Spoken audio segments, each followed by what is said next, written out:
First, I want to acknowledge our great city staff, John Brazina, Brian Gabot, is that how I pronounce his name? Daniel Hart, who's the head of UC Sustainability at the UC, the University of Cincinnati Administration, has helped us make this happen. Matt Butler, president of the DeVue Good Foundation, Nathan Hess, and others from the Cuff Neighborhood Association representing Clifton Heights, University Heights, and Fairview neighborhoods. Thank you all very much.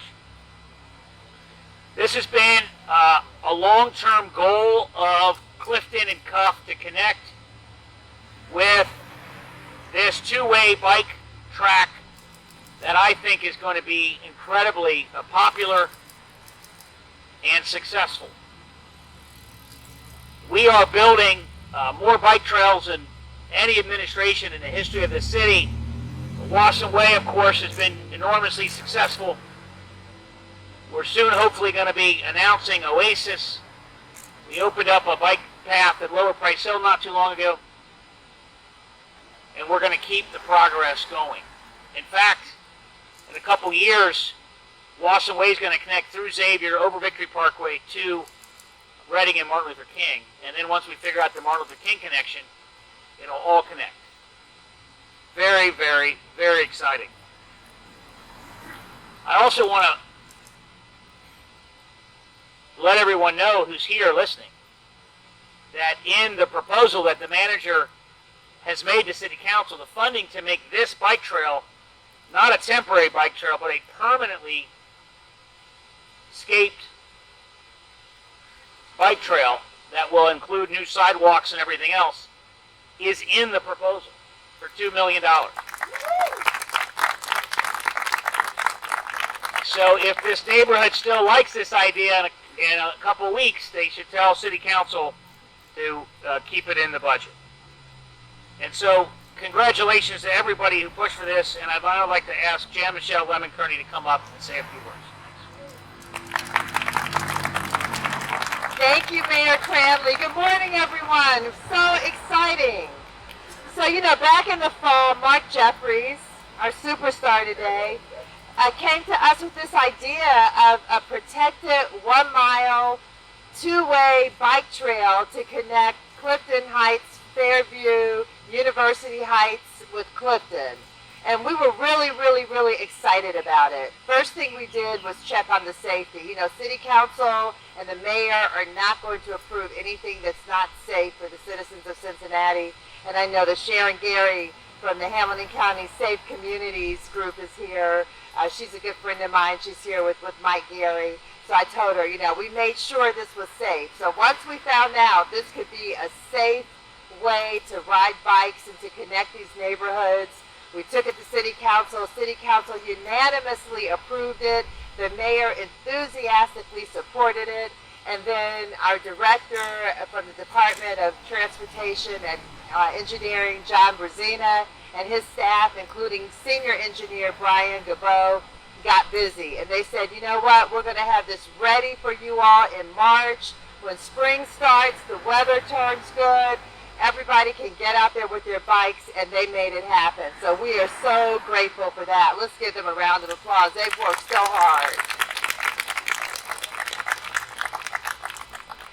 And nothing happens without money, right? We had to have funding, and so we really, really are grateful to the DeVue Good Foundation, our Northern Kentucky friends, who said, we'll step in with the funding. Mark Jeffries talked to them and made that happen, so we are really excited about that.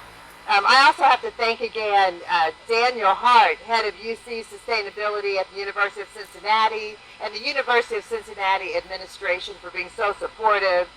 Matt Butler, president of the DeVue Good Foundation.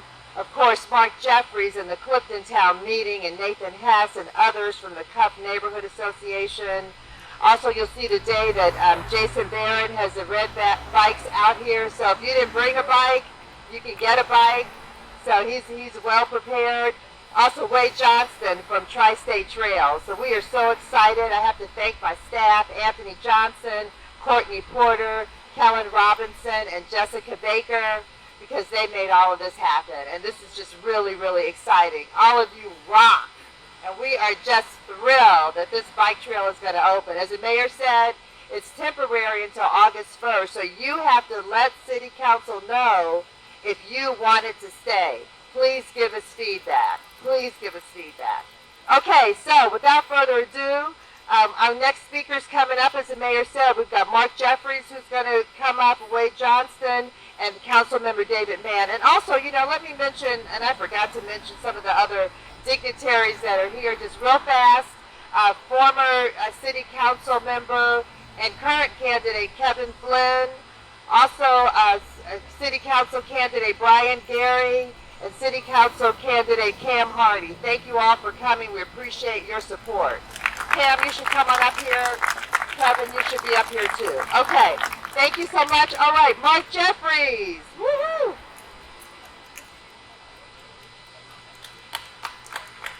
Thank you. I'm not going to repeat the thank yous, but so many people to thank.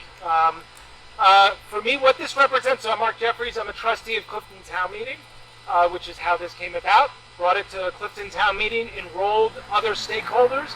I want to thank them who have not been acknowledged. UC being one, Hebrew Union College, Good Sam Hospital, and then Cincinnati Parks, and then of course Tri-State Trails. What this represents, I think, is really a paradigm shift in how we think about bike infrastructure. So before, it's kind of slow, expensive, ineffective, to better, cheaper, faster, and piloting something before you actually scale it. So think about the old way we would do bike infrastructure. We'd study it and maybe take a couple of years to implement it. This, idea to execution in 6 months. The old way, we would spend a couple $1 million building it and learn along the way that, oh, maybe the design is not as optimal, versus here we're going to pilot it until August, see what works, and we welcome the feedback and optimize the design and then build it permanent. Thank you, the mayor and the city manager, for building in money for that. And we would welcome feedback, right? It may not be perfect, but great. That's how we'll fix it. And ultimately, why does it matter? Why does it matter in what we're trying to accomplish here? Bike infrastructure is not some cool thing for a couple of people. It's about building a healthier and more vibrant city. Of course, the active biking is healthier than sitting in a car, but it also protects everyone else. So 2 points on that. The data shows 41% fewer accidents for everyone, meaning cars, pedestrians, and bicyclists, with protected bike lanes. 41%. The other thing I would mention is the data for this we just got. Thank you, Matt Butler, at the Voo Good Foundation. We have radar up. The week before this was installed, you had people going 73 miles an hour down this intersection, down here. 73 miles. 59% of people the week before were speeding. Since this is installed, 29%. 55%, 29%. That's not just about protecting bicyclists, that's about protecting pedestrians. It's about protecting even people in cars, from getting into accidents. So that's what we're about here. Ultimately, the other paradigm, the last thing I'll share is, biking often is seen as this kind of hipster thing, or, only for a few select people, but it's really about equitable opportunity. Myself, I grew up working poor, bike everywhere, all the time. And cycling is about equitable opportunity because you could cycle on this. You don't need a $30,000 car, a $100 bike. That's about getting to work. It's about running errands. It's about just having fun on a bike. So it is an equalizer and something we need more of.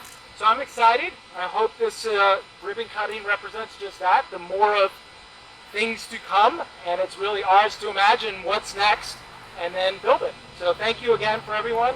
I guess I'm supposed to turn it over to Wade.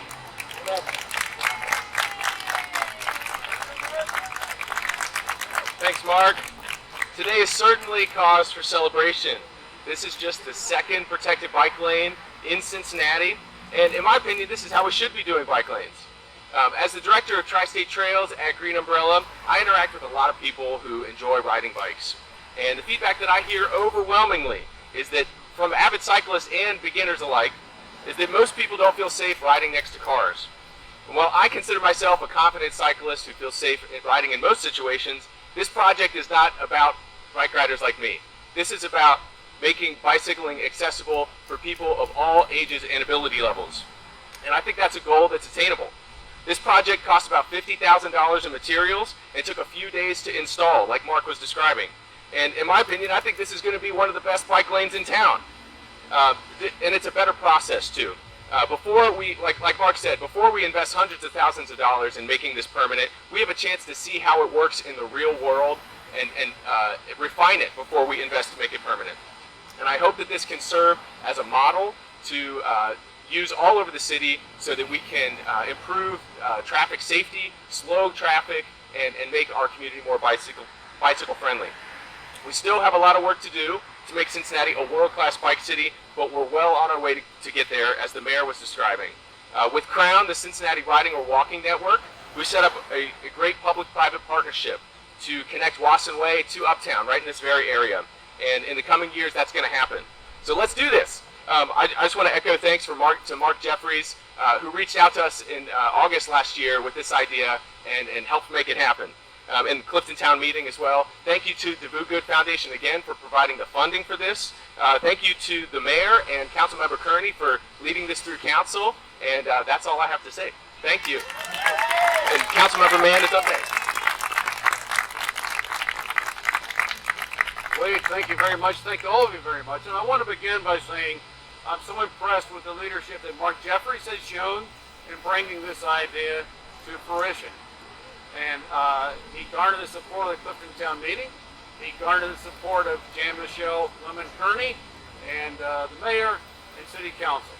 And none of this happens unless there is support throughout the community. And if you take a look at how the support for biking has grown in the last 8 years, that's a real tribute, I think, to Mayor Cranley, and a real tribute to all the organizations that have said the time has come develop bike lanes, bike trails, for the opportunities that we see developing. It is so exciting, and we can envision further continued growth, and that's going to happen with the support of so many people. So congratulations to those that helped make this day possible, and let's go forward from here. Thank you very much.